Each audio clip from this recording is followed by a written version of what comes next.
So in this video, I'm going to explore whether or not I've found the do-it-all LED light for photography.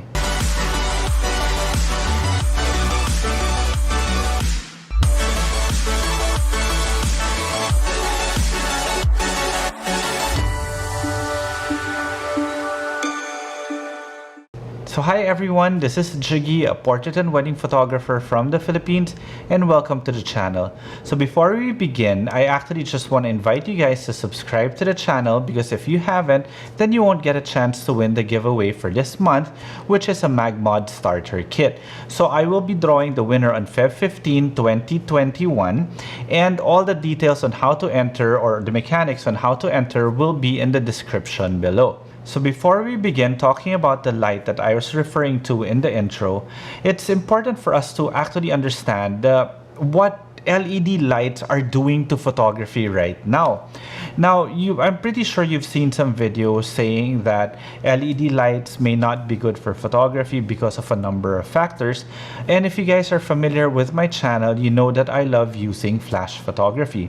But it doesn't necessarily mean that I don't have LED lights in my bag. I have a bunch of videos actually showing how I use LEDs, but of course, each particular LED has a limitation. So what are those limitations? So we're talking about power, we're talking about size, we're talking about flexibility, we're talking about durability, we're talking about the color temperature of the light.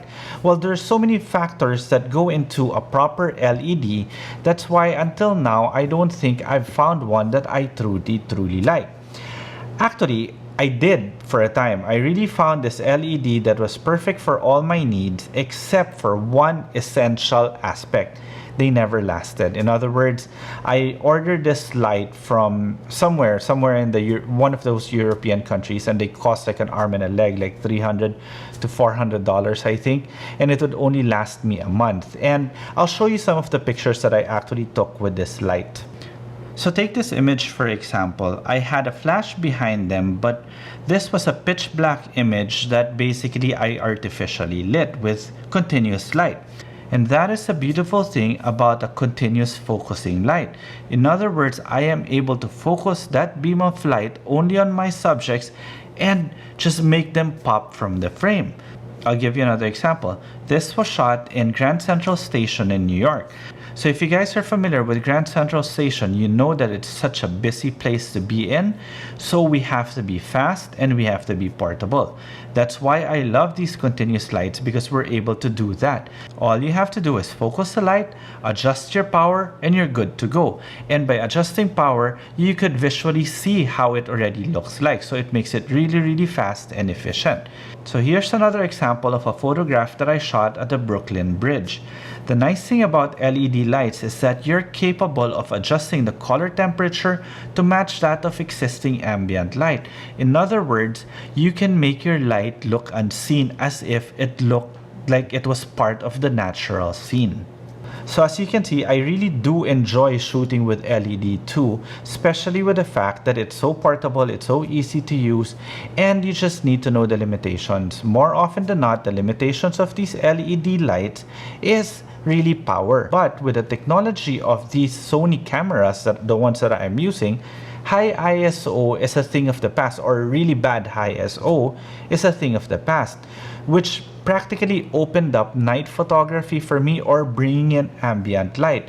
And there are some instances that even my weakest flash is actually too powerful for the given situation, and that's where my LEDs come in. My LEDs are actually supplementary to my flash system. Let's say for example, I'm shooting a wedding and I want to shoot the couple, and my assistant photographers are with me, and we're in a situation in which I don't really need a really powerful light in order for me to be able to create the image that I was envisioning. Then I would put in my LED light, so all my assistant photographers from different angles can get the exact same photo, because it is just lit by continuous light. And also, when we shoot with videographers who more often than not are friends of ours, I can just light up the scene and they can shoot simultaneously with us. As compared to when I would be shooting with flash, I would be the only one to be able to get that specific image, because everything else is just lit using ambient light. So what is this light that I am talking about that might actually be the most versatile light in the market today? It is the Aputure Lightstorm 60X. So what is this light? This is basically a 60-watt LED that's bicolor. So let's see what's inside the bag. It's a beautifully made bag also. Well, you can expect that from a brand like Aputure. Okay, so we have here the Lightstorm 60X. Okay, so what makes this light so special? Before I get into that, let's talk about how this light is powered.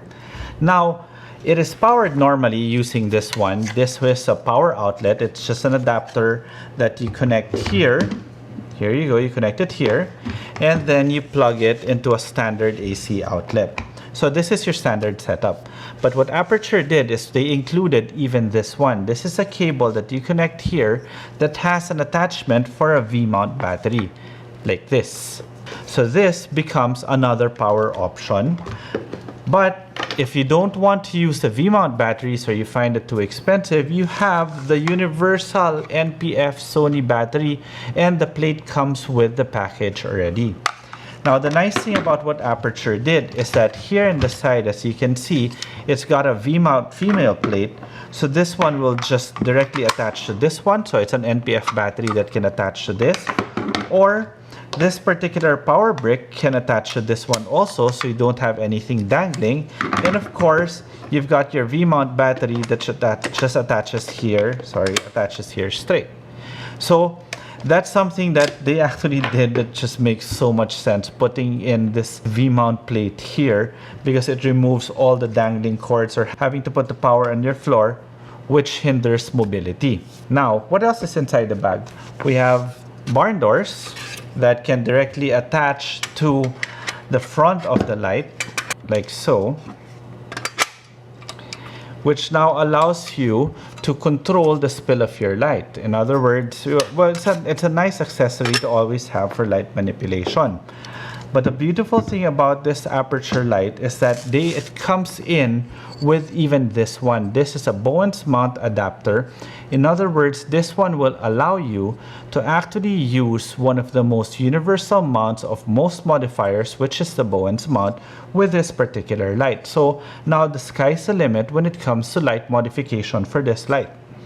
Now, what makes this light so special? Because I'm sure there are a lot of lights out there that have all these options, but one, you have to buy them separately. With Aputure, they decided in the package that they would put in everything that you would actually need and save you the headache.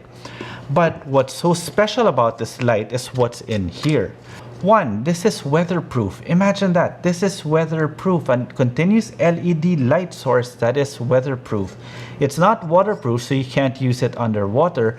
But like with me, in some cases that I love shooting in the rain, like some pictures that I'm going to show you now, I actually have to take care of my light by putting it under an umbrella in order for me to be able to use it. But if I had this light, then I would just be using this light and just leave it exposed to the elements and not have to worry about it. That's one amazing thing that they were able to put in this package that actually took me by surprise.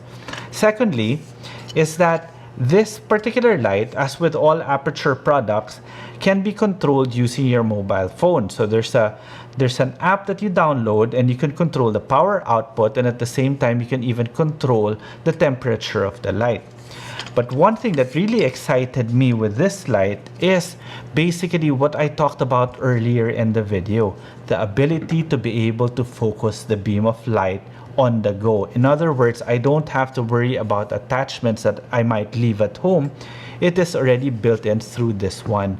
There's a Fresnel-based optics inside the light that all I have to do is twist this knob here to make it a spot or a wider beam of light, which now allows me to do all the things that I used to do with that light that I was referring to earlier, but this time with a bit more durability. This light really has so much potential, and I would love to start shooting with it now, but I was just so excited and I wanted to do an unboxing for you guys. So I have so many ideas on how I can use this light, but I would love to hear your thoughts. Maybe you guys can request in the comment section below how you think I should be using this light, or what type of lighting setup you would want me to do to demo the power of this particular light. Okay? So that's it for today. It's just a basic unboxing of a light that I'm very excited about.